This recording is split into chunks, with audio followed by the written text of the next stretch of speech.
Artober Learning Labs!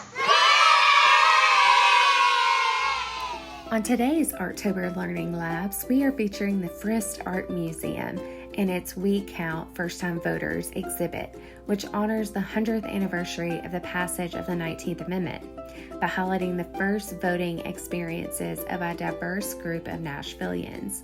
It features 5 local artists: Bezar Aradini, M. Kelly, Jerry Phillips, Baxton Waters, and Donna Woodley. They each created visual representations of these stories in a variety of mediums.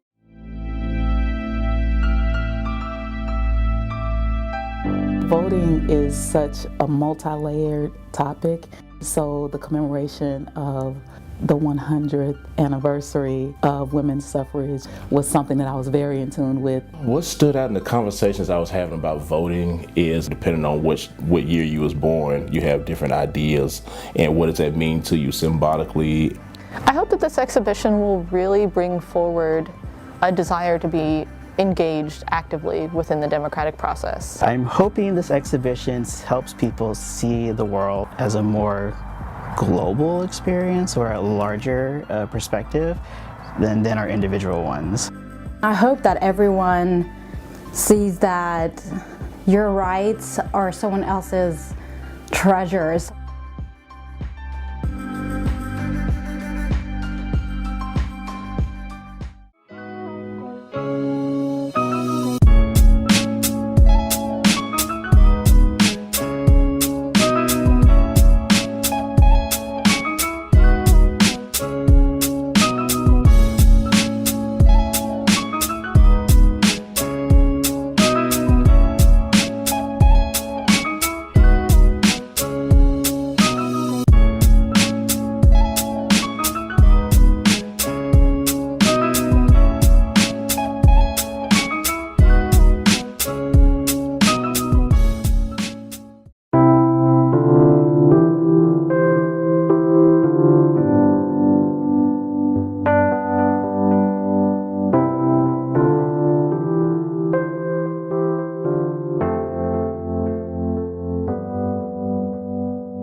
My name is Donna Woodley. I'm a visual artist. I am participating in the We Count exhibition at the Frist.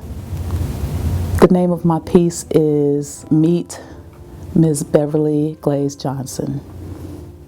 Voting is such a multi-layered topic, and so the commemoration of the 100th anniversary of women's suffrage and voting rights was something that I was very in tune with.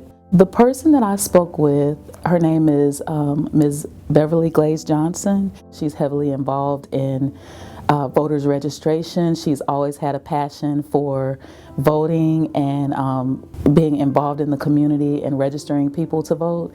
And she's been voting, I found this out, she's been voting since in every single election she's voted since she was 18, with the exception of one, and that was due to illness.